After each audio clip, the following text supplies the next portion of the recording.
21h minuit sur metatv.org. Alors, le son passe, le son ne passe pas, est-ce que, voilà, bon, le son passe apparemment. Donc vous nous entendez bien, bienvenue à tous ceux qui sont sur le chat, hein. Désolé pour ce petit retard. Donc Albert Ali en fait a été bloqué sur l'autoroute, donc il va en fait faire une entrevue Skype avec nous, donc on attend son appel, il sera avec nous sur Skype, ouais, j'imagine dans quelques minutes, hein. Donc il n'a pas pu venir en direct comme c'était prévu, en physique si j'ose dire, donc il sera quand même là, mais par téléphone, donc vous pourrez le poser, voir vos questions. Vous êtes en plus vachement nombreux, puisque j'ai vu que vous avez commencé déjà à poser des questions pour Albert Ali, vous avez déjà commencé à entamer le débat si j'ose dire, donc quand il va pouvoir arriver, je me ferai le transmetteur de toutes vos interrogations. Donc voilà, bonjour à tous, je vois, voilà, vous nous dites tous bonjour. Ozzy se régale de ce retard pour une fois, hein, on a rattrapé tous les retards pour toutes les fois où on était à l'heure, hein, évidemment. Mais là c'est un petit problème technique indépendant de notre volonté, comme on dit dans les grandes chaînes autorisées. Alors pour revenir donc au débat, puisque je sais que vous allez être nombreux à poser des questions, le combat d'Albert Ali sur islam et patriotisme, et finalement comment dire, une espèce de compatibilité, on va dire, entre la religion musulmane et la République, puisque c'est ce que présente Albert Ali, ce qu'un une analyse, voilà, assez singulière, puisque on n'entendait pas trop de voix nous expliquer qu'il y avait une compatibilité. Alors lui, il explique cette compatibilité, on va approfondir avec lui, savoir selon lui, voilà, sur quoi il faut se fonder, puisque s'il y a on va dire, certains principes à respecter, et il donne donc sa définition de l'islam et évidemment une définition de la nation et de comment pouvoir, on pourrait dire, greffer l'islam dans la République, et au-delà de ça, je pense peut-être certainement dans la France. C'est peut-être, il prend, puisqu'il part du postulat aussi, que la France est une nation chrétienne. Donc à partir de là, il part de ce principe, comment dans une nation chrétienne, un islam peut se développer. Et c'est assez intéressant, assez singulier. Je pense que vous avez été nombreux, j'ai vu, à débattre tout à l'heure sur les communautés, sur comment effectivement on pouvait, on va dire, associer comment cet islam pouvait s'intégrer. Alors il y a les deux termes, l'intégration, l'assimilation, ça c'est aussi ces deux notions. Alors on pourra en parler aussi avec Albert Ali ce soir, puisqu'il est très au fait de ces questions, voilà, pour répondre à l'assaut. Alors on me dit, Pascalien, on va avoir droit à un troisième lapin. Je ne pense pas, ce sera un demi-lapin. Hein. Ce ne sera pas un lapin entier, juste une patte de lapin, si j'ose dire. Hein. Donc oui, ça porte chance. Mais je pense qu'Albert Ali sera avec nous donc par téléphone d'ici quelques minutes. Normalement, il devrait nous appeler. Alors... Qu'est-ce que vous me dites encore sur le chat? Ouais, d'accord. J'avais 15 minutes de retard, oui, Ozzy, tu avais raison, tout à fait, il y avait bien 15 minutes de retard. Alors, islam et république, c'est pas compatible. Vive la Nation of Islam, Pascalien qui dit ça. Nation of Islam, si je ne m'abuse, si c'est la Nation of Islam américaine, elle paraît être très, on va dire, très infiltrée, hein, pas très crédible, cette Nation of Islam, même si il y a des personnages charismatiques, hein, voilà, on le sait, Farrakhan, hein, qui a sorti des grands discours comme ça, qui étaient assez intéressants. Mais il y a plein de choses que je trouvais intéressantes dans ce qu'il disait. Il s'est fait taxer souvent d'antisémitisme pour avoir pris le parti des Palestiniens et vivement critiqué Israël. Voilà, ça, on est parfaitement habitué. Alors... Qu'est-ce que vous me dites? Je suis curieux de comprendre comment il... Alors, ça c'est Daniel Q. Je suis curieux de comprendre comment il s'arrange avec l'obligation faite de vivre dans la Houma et la présence sur un sol païen. Mais pourtant, je pense que du point de vue de Albert Ali, on lui demandera, hein, peut-être je m'avance, mais pour lui justement, c'est pas un sol païen, puisque la France est une terre chrétienne. Donc là, le postulat de départ, si j'ose dire, c'est pas tout à fait celui-là. C'est-à-dire que lui, il pense vraiment que la France est une terre chrétienne et non pas une terre païenne. Hein, ça paraît évident. Alors, Free My Mind, j'ai jamais vu d'Africain ponctuel, c'est pas grave, t'es pas. Eh ben moi ça c'est pas du cliché, hein. C'est voilà, c'est juste pas du cliché. Hein. J'ai jamais vu d'Africain pas ponctuel. Bravo, bravo, mon cher Free My Mind.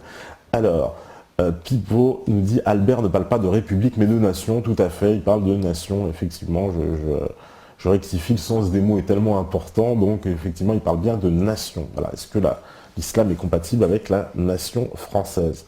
Alors c'est bien évidemment le concept de nation, tout à fait.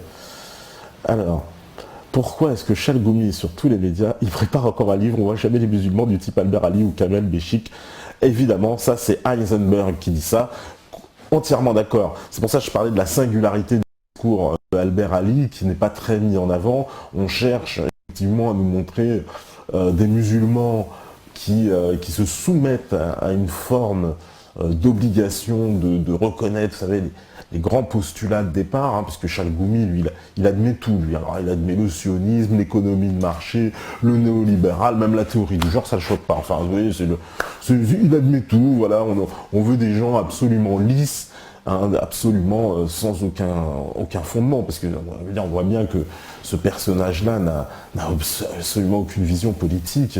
Il s'exprime dans un français approximatif, pardonnez-moi. Je ne peux pas jouer les professeurs de français, mais quand on se présente quand même à la télé, qu'on a des responsabilités, qu'on prétend représenter une communauté. Alors, vous voyez, moi qui n'est pas du tout dans ce système de communautarisme, mais je suis bien obligé de voir que les communautés existent, que des gens prétendent les représenter. Et donc Chalgoumi en fait partie, bien qu'il ne représente pas, on ne sait pas qui vraiment, puisque, vous savez, Chalgoumi, c'était un homme déjà qui avait beaucoup de problèmes dans sa ville, hein, dans la mosquée de Drancy, avec Jean-Christophe Lagarde, hein, Jean-Christophe Lagarde qui, je soupçonne, d'avoir mis en relation tout un tas de réseaux de mosquées en France, sous l'islam de France, puisqu'on retrouve dans les villes centristes à chaque fois le même principe, avec une mairie qui essaye, comme ça, de s'accaparer la mosquée de la ville et de pouvoir nommer elle-même les imams afin que l'enseignement islamique aille dans son sens. Voilà, donc je pense qu'on va avoir Albert Ali dans pas très longtemps avec nous à l'antenne. Bon, hein, au moins on va se régaler, te pas de lapin, le chasseur de lapin, bah non, je vous l'ai dit, c'est juste une patte de lapin, donc ça porte bonheur. Donc il y aura quand même Albert Ali avec nous, et puis de toute façon on aura l'occasion, j'espère bien, de pouvoir le réinviter en physique. Alors, voilà. Allô? Oui, allô? Oui, allô? Oui, Oui, bonjour. Vous nous Oui, entendez voilà, vous êtes à Je vous entends. D'accord, je vous entends. C'est pas extraordinaire, mais on va essayer de faire avec. Ça résonne légèrement en plus. Ah, peut-être là le son va être meilleur. Ça va? Ben ouais, ça m'énerve un peu, mais bon. De toute façon, j'étais sur la route pour venir vous visiter et voir Meta TV, mais bon, là malheureusement, on a des impératifs qui font qu'on n'a pas pu arriver à temps. Et bon, la route, j'espère qu'on aura du réseau pendant un petit moment. Ouais, bah écoutez, voilà, on va faire l'interview comme ça. Merci d'être à l'antenne. Les auditeurs sont présents, les métanautes comme ils se surnomment eux-mêmes. Et il y a tout un tas de questions déjà sur le chat, avec entre autres la première question, c'est sur votre analyse que vous développez sur la compatibilité entre l'islam et la nation française. Et est-ce que vous pouvez nous expliquer un peu, vous, justement, un petit peu cette analyse? D'accord. Alors peut-être qu'il serait intéressant avant peut-être d'expliquer d'où je parle pour comprendre effectivement pourquoi j'en arrive à m'interroger sur ces questions-là. Ouais. Donc j'ai 40 ans, je suis papa de 4 enfants, dont le plus âgé a quasiment 14 ans, et je suis un fruit le produit parfait de l'immigration massive des années 60-70, immigration de travail, et même quasiment de l'immigration post-Seconde Guerre mondiale, puisque mon grand-père est arrivé en France en 1947. Je suis donc d'origine algérienne, mes parents ayant vécu donc pendant la domination française. Et donc naturellement, de par mon parcours historique et scolaire, j'ai été amené à avoir des questionnements quant à la place dans la société française, notamment du fait qu'en tant qu'héritier de l'immigration algérienne, donc nécessairement du conflit, ou en tout cas de la guerre d'indépendance algérienne qui était assez présente dans la famille. Je me souviens, très petit, à 5-6 ans, mon père a acheté des revues de para français pour regarder, ne serait-ce que se remémorer les paysages d'Algérie. Il nous expliquait, on était petits, que voilà, c'était le type d'hélicoptère, c'était des hélicoptères qu'ils pouvaient voir au-dessus du village, bombardés, enfin voilà. Donc la guerre d'Algérie avait quand même une certaine présence. J'ai aussi vécu des années, quand j'étais plus jeune, des années SOS Racisme, mais j'étais assez jeune à cette époque, mais on a profité de quelques concerts notamment. Et dans des quartiers populaires, on vivait aussi un peu les problématiques de tension, notamment avec les forces de l'ordre. Voilà. Et donc j'ai été baigné dans cet environnement qui nécessairement m'a socialisé sur le plan militant, on va dire, durant mes années fac et lycée, dans une lecture plutôt, dans une démarche antiraciste classique et anticoloniale, donc quasiment jusqu'à mes études universitaires. Et c'est à partir de mes études universitaires, si vous voulez, où j'ai travaillé notamment sur l'agriculture coloniale militaire en Algérie, où je me suis interrogé effectivement sur ces liens qui ont pu exister entre l'armée française notamment et le monde de l'islam. Ayant fait aussi un peu de théologie, je me suis intéressé à... Allô? Je ne sais pas si vous m'entendez, je ne vous entends plus. Oui, vous êtes là, on oui, vous entend. Ok, voilà, donc ok, très bien. Et donc, si vous voulez, j'ai été amené, il y a 6-7 ans maintenant, à m'interroger sur ces questions de quelle place pouvait avoir, non pas tant l'islam en soi, mais parce que bon, l'universel islamique est une chose, mais les communautés les communautés issues de l'immigration qui possèdent toutes des identités collectives. Donc les Comoriens ne sont pas les Algériens ne sont pas les Turcs ne sont pas les Sénégalais ou les Marocains ou les Égyptiens de Paris. Donc toutes ces communautés issues de l'immigration récente, mais qui ont comme dénominateur commun effectivement d'être musulmans, ajouté bien sûr au débat public sur la question de la visibilité de l'islam, tout cela m'a amené depuis 6-7 ans à me poser la question finalement, qu'est-ce que ça signifiait d'appartenir à une culture émigrée, de vivre finalement une rupture et un exil, d'être des déracinés, parce que finalement notre génération, ou les gens issus de l'immigration, on va dire africaine et nord-africaine, ont vraiment un questionnement identitaire qui est réel, si vous voulez. Et donc petit à petit, j'ai été amené à la conclusion que pour pouvoir préserver les fondamentaux que pourrait être l'universel islamique, et permettre à ces communautés finalement d'envisager un avenir serein, c'est de penser à sédentariser l'universel islamique à travers des communautés dont les enfants ou les petits-enfants pourraient être parfaitement assimilés sur le plan culturel, c'est-à-dire qu'ils seraient des Français finalement comme les autres, qu'ils pourraient partager on va dire le logiciel culturel français dans sa grande majorité, tout en préservant bien sûr une mémoire familiale, mais en restant sur une identité culturelle, en tout cas une appartenance spirituelle, qui serait bien sûr celle de leurs ancêtres musulmans. Et donc voilà, j'ai été amené à théoriser ça, enfin en tout cas essayer de théoriser ou de réfléchir sur cette question, pour bien sûr comprendre ce que pouvait être la France, puisqu'il s'agit finalement d'interroger la France. Je me suis naturellement intéressé à ce qu'on appelle la droite nationale, et donc à tous ces divers milieux. J'ai rencontré bien sûr des gens, j'ai rencontré Jean-Marie Le Pen lui-même, les milieux de la droite nationale, les gens de l'Action française, les royalistes, les païens, j'ai été même voir Serge Ayoub dans son bar. Non pas que finalement je considère que tous ces gens-là représentent tout seuls la France, mais quelque part ils sont des témoins de l'histoire ou d'une identité française qui existe. Et à partir de là, j'essaye effectivement de réfléchir depuis quelques années, et ça va donner lieu à un prochain livre, aux conditions qui pourraient formaliser la sédentarisation définitive des populations issues de l'immigration, on va dire africaine musulmane, dans le cadre d'une homogénéité culturelle avec le reste de la population française, mais c'est un défi très compliqué puisque nous sommes dans la mondialisation, les enfants des Français eux-mêmes sont aujourd'hui déstructurés sur le plan culturel, nous subissons, les JRE le démontrent bien, un assaut de plus en plus évident sur les fondamentaux de ce que pourrait être un peuple, c'est-à-dire après l'explosion des frontières, après l'explosion de l'identité nationale française, après l'appauvrissement de la langue par le nivellement par le bas dans les écoles, après la standardisation de l'alimentation, la déstructuration des centres-villes, etc. Donc finalement la perte de tout ce qui faisait des éléments de l'identité française décennie après décennie. Aujourd'hui, on en arrive à retirer même ce qui est le plus évident, à savoir l'identité sexuelle tout simplement. Et donc finalement dans ce contexte, c'est encore plus compliqué de pouvoir parler de ce sujet que serait la préservation, on va dire, de l'universel islamique ou de l'universel musulman au sein de populations françaises qui serait une population renouvelée, mais forte de ces traditions culturelles, de ces fondamentaux identitaires, avec des Français issus finalement assez récents, mais issus de diverses communautés, mais qui seraient assimilés culturellement pour fonder une population française, comme elle l'a toujours fait dans l'histoire. Mazarin, on peut remonter plusieurs siècles en arrière, effectivement, il est d'origine italienne, mais il a fini ministre du roi. Donc l'idée, c'est comment penser ça dans le contexte très complexe qui est le nôtre, celui de la post-mondialisation quasiment. Donc voilà un peu, très résumé, les cadres de réflexion que je me suis imposé depuis plusieurs années. C'est compliqué, les solutions ne sont pas claires, mais en tout cas, ça me passionne.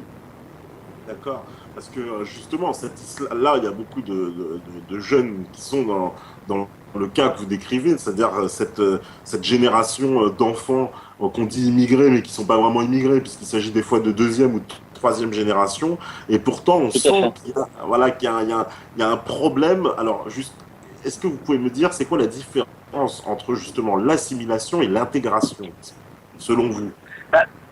Si vous voulez, les concepts d'assimilation, d'acculturation, de reculturation, de transition culturelle, enfin voilà, ce sont tous des concepts en vérité sociologiques, anthropologiques qui sont intéressants, mais finalement la vraie question de fond, elle est comment dirais-je, dans un courage politique que devraient avoir les porte-voix de ces communautés en disant nous sommes effectivement des générations qui sommes passés par des processus plus ou moins d'acculturation, dans des processus de revendication aussi, où on a construit des identités contre l'antiracisme, enfin contre le racisme par exemple, ou parfois même contre le français de souche, parce que voilà, c'est des manipulations qui existent. Mais aujourd'hui, le processus qui se pose, c'est tout simplement, nous avons des enfants. Moi, je suis père de 4 enfants. Mon fils, le plus grand, a 14 ans. Il a connu la Bourgogne depuis qu'il est petit. J'ai pas vraiment essayé de transmettre ces contradictions qui sont les miennes, mais qui sont le fruit de mon histoire ou celle de mes grands frères, on va dire des cinquantenaires.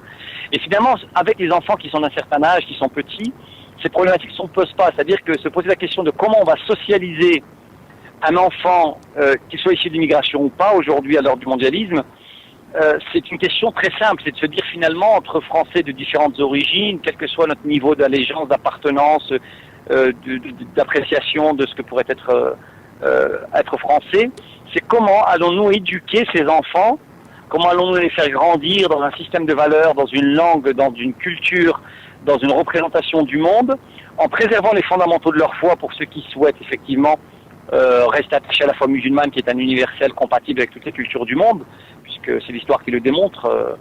Toutes les sociétés anciennes, traditionnelles ou pas, païennes, des Perses aux Chinois, en passant par les Noirs africains, les Balkans, les Indonésiens, enfin voilà, donc toutes les sociétés traditionnelles du monde, quand ils ont accueilli l'universel islamique, ils en ont fait, chaque société a fait sienne cet universel et l'a adopté, l'a habillé de sa culture dominante. Pour nos enfants, en vérité, il ne s'agit même pas de se positionner sur une question d'assimilation ou d'acculturation, c'est de se dire finalement, quelle socialisation à l'heure de la mondialisation pouvons-nous espérer pour que nos enfants grandissent naturellement, parce que pour eux, c'est la socialisation, c'est pas une violence. L'assimilation pour un adulte, il y a une forme de violence, il y a une forme d'abandon, bien sûr, de son héritage culturel. Et moi, je dis souvent, parce que j'ai souvent effectivement des gens qui me disent, mais comment se fait-il, on ne peut pas abandonner notre culture d'origine, etc. Moi, je dis effectivement à ces communautés que, par exemple, si on prend la communauté maghrébine, où il y a des Algériens, des Tunisiens, des Marocains, où il y a des Berbères, des Arabes, des gens du Sahara, etc., ce sont quasiment une dizaine de collectivités à l'intérieur de ces communautés maghrébines qui toutes ont un capital culturel, qui ont toutes des références culturelles. Or, ces communautés sont déracinées. Et par définition, une communauté déracinée est vouée par nécessité historique à perdre en intensité culturelle et en comment dirais-je, en identité originelle, si vous voulez. Et génération après génération, c'est effectivement le phénomène de culturation qui existe, vont transmettre de moins en moins de capital culturel et initiative. Deux choses l'une, soit on considère qu'il est sacré, que cette identité collective être sénégalais, elle est créée. Dans ce cas-là, il n'y a pas de problème. Moi, je n'ai pas de divergence à dire, préservons-la comme le font les Chinois. Ils le font assez bien, ils sont efficaces, ils sont dans un communautarisme intelligent de séparation avec réussite économique, ils préservent leur langue d'origine, leur culture et leurs fêtes religieuses, etc., tout en assurant une forme de réussite scolaire et un double linguisme qui est efficace. Mais ils restent attachés à une nation plurimillénaire qu'est la Chine, et ils arrivent à cohabiter avec ces deux-là, et finalement, comme ils n'ont pas de problème de délinquance ou de tension sociale, parce qu'ils ont un contrôle social poussé et fort, et une réussite économique qui est efficace, et un contrôle même d'une potentielle délinquance qu'ils pourraient avoir ou de dysfonctionnements sociaux, ça fonctionne. Chez les Turcs aussi, d'une certaine manière, ça fonctionne, parce que leur communautarisme est puissant, les liens avec les pays d'origine sont très forts, mais la question c'est de savoir, est-ce que préserver ces identités, c'est possible? Moi, je pense que pour la grande majorité des gens issus d'immigration musulmane dans les dizaines de communautés existantes, ça me paraît être très difficile, ça ne marche pas. Donc si ça ne marche pas, pourquoi s'entêter? Et pourquoi en faire quasiment une idéologie identitaire, un identitarisme de refus, en s'accrochant à des choses? Et on voit bien que les jeunes de banlieue, qui effectivement sont avec des drapeaux algériens, marocains, tunisiens, se revendiquent comme maghrébins, mais en vérité, 95% de leur capital culturel, de leur système de représentation, de leur langue, de la façon dont ils mangent, du rêve, etc., c'est essentiellement le français et, on va dire, la culture mondialiste américanisée de la banlieue. Donc finalement, qu'est-ce qu'il leur reste de maghrébins? Quand ils vont au Maghreb, ces jeunes, par exemple, sont considérés comme des étrangers. Ils ne sont pas considérés comme des Algériens, des Marocains, des Tunisiens. Et ici, leur parcours historique et de l'antifascisme en a fait aussi des déracinés permanents, puisque eux-mêmes refusent d'appartenir à cette nation française. Donc c'est un vrai problème. Je pense qu'aujourd'hui, la solution, c'est de se poser la question en termes de génération. C'est de se dire, pour les enfants qui arrivent, il n'y a même plus de débat à avoir. Va-t-on les assimiler, les acculturer? Non, il suffit tout simplement de les socialiser, mais une socialisation choisie, contrôlée, avec notamment, les Chiéreux l'ont bien montré, avec un partenariat avec des Français qui sont dans la tradition catholique classique, avec des gens d'une certaine érudition, avec des gens qui préservent quand même encore des valeurs familiales et des valeurs traditionnelles à la française, pour leur transmettre un capital de connaissances, de culture, de réflexes culturels, de mœurs, d'habitus, de mental, de constitution mentale d'un peuple, comme on disait au XIXe siècle, afin que ces enfants puissent vivre ensemble et se socialiser naturellement pour être finalement des Français. Et chacun gardera sa mémoire familiale. Le catho tradi, effectivement, ira à la messe et préservera sa tradition familiale. Quant au monarchiste, il parlera effectivement du roi de France à ses enfants. Quant à l'enfant issu de l'immigration algérienne, il ira de temps en temps se recueillir sur le tombe de ses arrière-grands-parents. Et avec le temps, le lien sera coupé naturellement. Mais on pourra donner naissance finalement à des générations de Français assumés, forts de leur capital culturel et surtout avec une maîtrise de haut niveau de la langue française, et capables de se mouvoir dans la société française avec une identité légitime. Par contre, chacun peut conserver effectivement, sur le plan en tout cas culturel, il faut bien distinguer les deux, donc l'appartenance au peuple, l'appartenance culturelle et l'identité culturelle qui est un héritage qu'il faut préserver. Voilà. Alors, il y a une question sur le chat pour vous. On nous dit le ministère de l'économie, de l'industrie et de l'emploi a annoncé des aménagements fiscaux pour favoriser les montages de la finance islamique.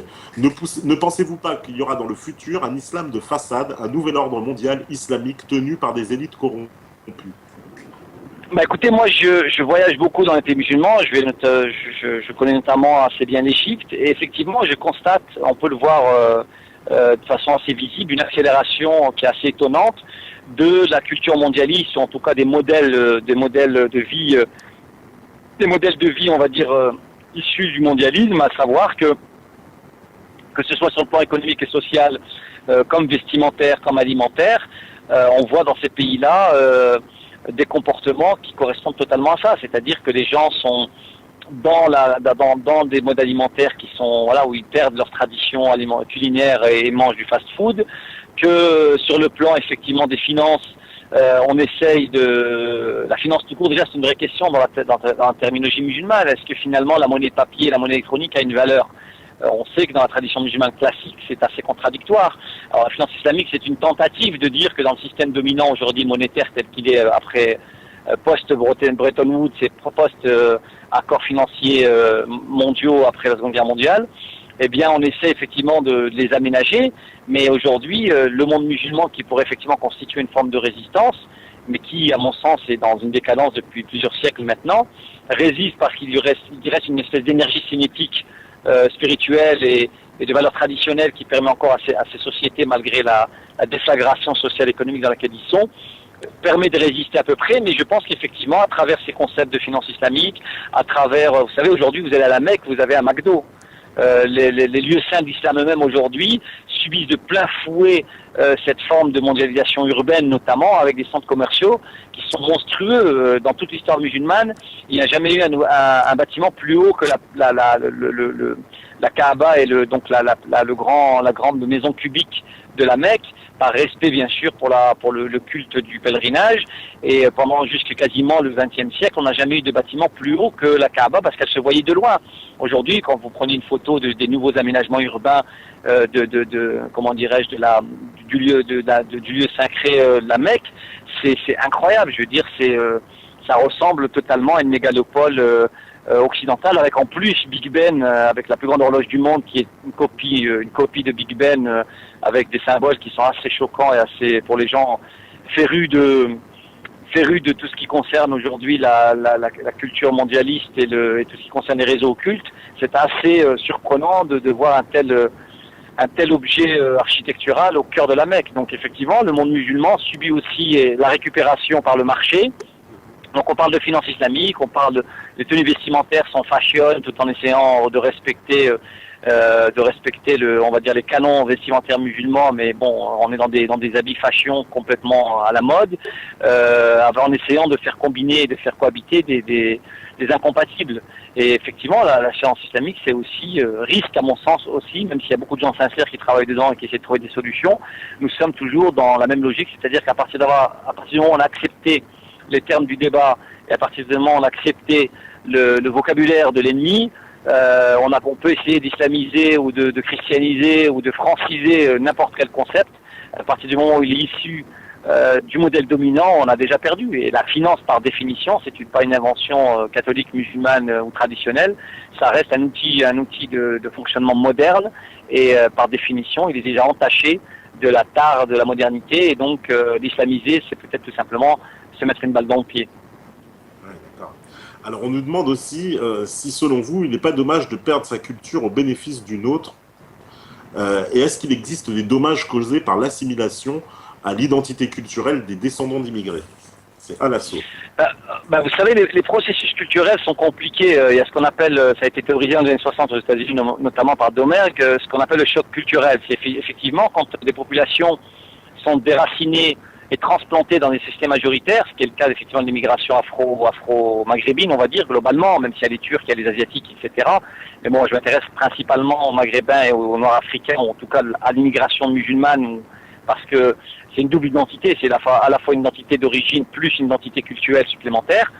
Effectivement, quand on arrive dans une société différente, il y a nécessairement une violence, un choc. Voilà, c'est même pour les Européens, les Italiens et les Polonais, les Belges, une partie même et même quelques Allemands qui ont été l'immigration, on va dire, du 19e, début du 20e siècle, ont aussi vécu, et ça c'est quelque chose de naturel, c'est-à-dire que l'altérité et la rencontre de l'autre, en tout cas dans le cadre culturel, les comportements et les mœurs, quand ils s'imposent et qu'ils sont continus, ça crée de la tension, ça crée de l'angoisse, ça crée de l'incompréhension, parce que les codes ne sont pas les mêmes.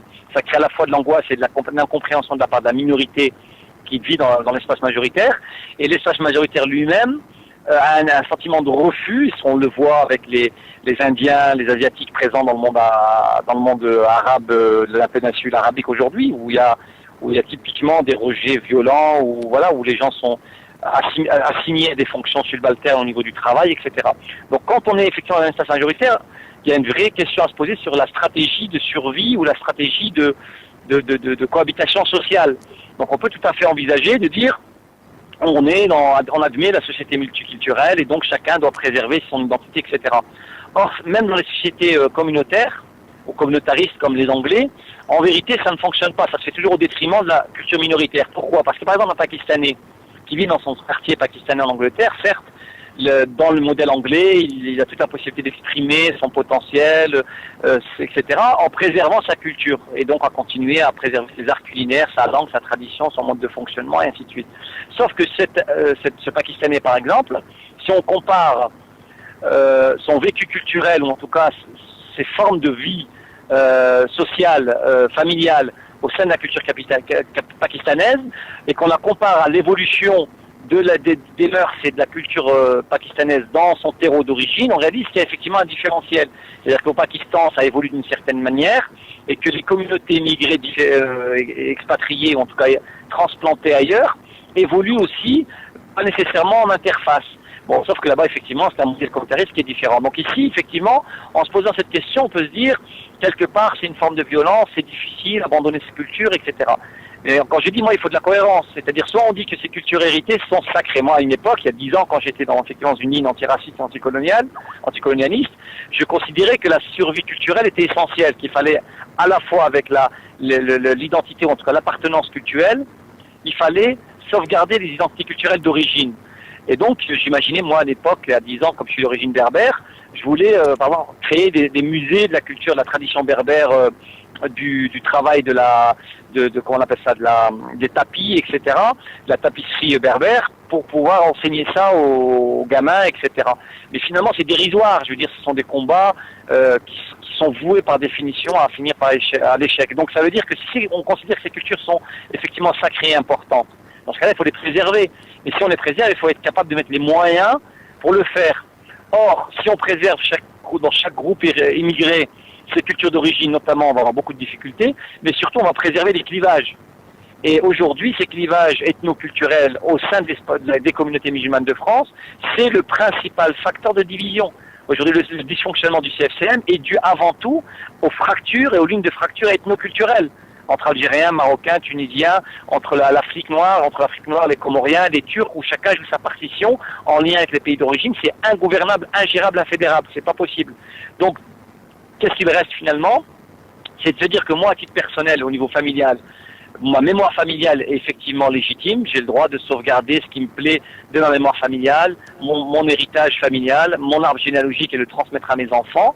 Mais dans l'espace public et dans l'espace global, dans l'espace collectif, c'est penser la transition culturelle parce que moi je suis ce que je suis à 40 ans, à 30 ans, à 20 ans, je suis le fruit de mon socialisation, de mon parcours, de mes tares, de mes difficultés, etc. Par contre, les enfants, ce n'est pas une violence pour eux que de les éduquer, comme je le disais tout à l'heure, et de les socialiser dans un espace culturel commun. Donc il ne s'agit pas de... C'est vrai qu'il y a une forme de perte, c'est évident. On perd, mais c'est aussi la logique de l'immigration, c'est la logique de l'exil, c'est le prix à payer. C'est-à-dire qu'à partir du moment où on est dans des communautés exilées, on est dans des communautés quelque part défaites sur le plan historique. Parce que, à la base, ces communautés issues de l'espace musulman ou de l'ex-empire musulman n'avaient pas vocation à partir. C'est parce que l'espace politique musulman, qui était le califat, s'est écroulé à la fin du 19e, au début du 20e, alors qu'il fédérait la grande majorité des nations musulmanes, qu'elles soient africaines, nord-africaines, de la péninsule arabique et asiatique. C'est parce que le système politique qui portait donc l'identité, le culte, qui portait l'universel islamique au sein d'une fédération de nations orientales diverses qui pouvaient cohabiter entre elles parce qu'il y avait il y avait un lien spirituel qui les initiait à une autorité politique dominante. Cette autorité politique s'étant écroulée, ces peuples sont voués à eux-mêmes. Alors dans leur espace personnel, en Afrique, en Algérie, etc., ils sont reconstitués sous forme plus ou moins d'états-nations post-coloniaux suite à la domination coloniale, en essayant de préserver ce qu'ils peuvent de leur culture d'origine. Mais dans les communautés transplantées, comme les nôtres aujourd'hui, africaines, etc., à mon sens, aujourd'hui, mon bilan après 10 ans de réflexion, c'est que c'est voué, à mon sens, à l'échec de croire qu'on pourrait, de façon collective, préserver cette culture d'origine, alors qu'en vérité, si on considère que c'est l'universel islamique qui est sacré pour nous, nos fondamentaux, c'est-à-dire le culte, la croyance et la langue liturgique, la langue arabe, je pense que si chaque communauté issue d'immigration musulmane pouvait préserver ses fondamentaux et qu'elle permettait à ses enfants de devenir des Français finalement de haut niveau sur le plan culturel. On donnerait naissance à une communauté française musulmane qui est héritière effectivement de fondamentaux sur le plan théologique qui seraient non négociables. Et nous, en tant que génération intermédiaire, nous serions ce que j'appelle moi les ancêtres contemporains des futurs Français musulmans de demain, qui ne vivraient plus les clivages ethnoculturels qui sont les nôtres et qui sont d'une violence incroyable, qui nous imposent une division permanente et qui de toute façon ne sont pas opérationnels. Donc préserver ces cultures, c'est non seulement une fuite sur le plan historique, puisqu'on arrive nécessairement à une décomposition et une altération avec le temps, mais c'est aussi un échec politique constant. Voilà. D'accord.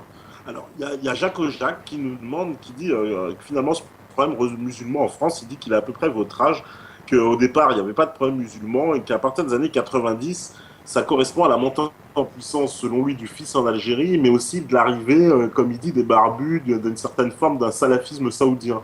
Il demande ce que vous en pensez, vous, de ça. Est-ce que c'est... Si vous voulez, la problématique de l'islam en France, elle est intimement liée à la question de l'immigration. C'est-à-dire que s'il n'y avait pas eu d'immigration massive des 30 glorieuses, c'est-à-dire que les 30 glorieuses étant terminées, en 73-74, quand nous avions eu la crise économique due notamment au boom pétrolier, la logique aurait voulu que nos pères, qui étaient là, qui étaient de toute façon eux-mêmes psychologiquement prêts à repartir et qui étaient venus juste chercher un pécule, si les autorités françaises de l'époque avaient considéré qu'il était normal que le boulot étant fini rentre chez eux, ça aurait été d'abord intéressant pour les pays d'Afrique et du Maghreb, puisqu'il y aurait plusieurs millions d'ouvriers formés qui seraient repartis s'installer dans leur pays avec des devises et participer au développement de leur pays d'origine. Mais en fait, ce qui s'est passé, c'est que les autorités publiques ont voulu non les sédentariser, en tout cas les installer par leur regroupement familial, et bizarrement, sans aucune politique d'accompagnement culturel. Par exemple, moi, mon père et ma mère, on leur a jamais imposé le français quand ils sont arrivés. C'est-à-dire que mes parents sont restés analphabètes sur le plan du français, alors que nous étions 7 garçons et que nous aurions même voulu être accompagnés sur le plan scolaire. Ça n'a pas empêché certains de mes frères, par exemple, de faire des masters d'économie bilingues à Berlin, mais voilà, ma mère est analphabète. Donc aujourd'hui, on impose aux immigrés africains, par exemple, 600 heures de français, alors que souvent ils parlent mieux le français que en arrivant ici parce qu'ils sont de pays francophones. Donc cette immigration, donc la présence de l'islam est liée à cette immigration massive. C'est-à-dire que s'il n'y avait pas d'immigration massive, on aurait encore des convertis français classiques qui seraient plutôt effectivement sur une tendance soufie et de l'orientalisme de salon. Ça serait ça l'islam en France aujourd'hui. Un orientalisme de salon d'intellectuels et des convertis plutôt discrets. Donc il n'y aurait pas de question islamique en France. La question islamique est apparue avec la visibilité. C'est quoi la visibilité? C'est effectivement d'abord sur le plan vestimentaire des populations immigrées qui continuent. Vous savez qu'on reçoit plus de 200 000 immigrés par an aujourd'hui, sans compter les clandestins, et leurs enfants et petits-enfants, donc deuxième et troisième génération, qui à partir du moment où ont intégré le fait qu'ils ne retourneraient plus selon le rêve qu'avaient nos parents dans les années 80, c'est-à-dire de rentrer au bled, comme cet idéal ou cette mythologie du retour ayant disparu, ces jeunes en crise identitaire, c'était ma génération, naturellement se retournaient vers la foi de leur père, qui est ce qu'ils avaient de plus structurant, puisque la société française n'étant pas prête de les accueillir et d'en faire des Français. Au contraire, il y avait l'injonction antiraciste en leur disant « touche pas mon pote, vous êtes des potes, mon pote, voilà, même s'il brûle des voitures, il faut rien lui dire ». Donc le Français n'avait pas le droit d'exprimer son désarroi face à cette altérité, cette immigration violente, en partie, notamment dans les quartiers. Les immigrés eux-mêmes n'avaient pas d'accompagnement sur le plan culturel, sur le plan social, etc. Eh bien, naturellement, ces générations-là se sont mises à reconstruire leur identité en adoptant une identité qui n'était pas nécessairement française, mais surtout citoyenne, parce que c'est un peu toute l'histoire justement de Farid Abdelgoul, qui nous rappelle tout le temps avec cet élan de militantisme des années 80, qui a donné ensuite malheureusement naissance à l'antiracisme comme idéologie dominante. Et bien ces générations-là, finalement se construit une identité à travers un retour vers la foi. Et qui dit retour vers la foi et vers l'islam, bien nécessairement un retour aussi vers les pratiques diverses de l'islam, associé bien sûr à l'époque avec un certain nombre de pays qui travaillaient beaucoup à la réislamisation dans les divers pays d'Europe. Donc le Maroc a participé, l'Arabie Saoudite bien sûr ayant des moyens beaucoup plus conséquents à exporter aussi sa théologie officielle. Les communautés notamment d'Afrique noire qui sont aussi d'imprégnation soufie très forte et sont très communautarisées, très structurés en interne, en tout cas assez fidèles sur leur modèle traditionnel, sont restés effectivement sur des modèles confrériques parfois, etc. Et donc nous avons cette apparition soudaine dans l'espace français d'une pluralité d'expressions de l'islam qui peut être militant, qui peut être traditionnel, qui peut être mystique, soufi, salafi, ce que vous voulez, tout en ayant aussi, à l'époque des années 80-90, une structuration, une organisation de grosses fédérations, notamment par les étudiants étrangers qui étaient aussi socialisés dans le militantisme islamiste.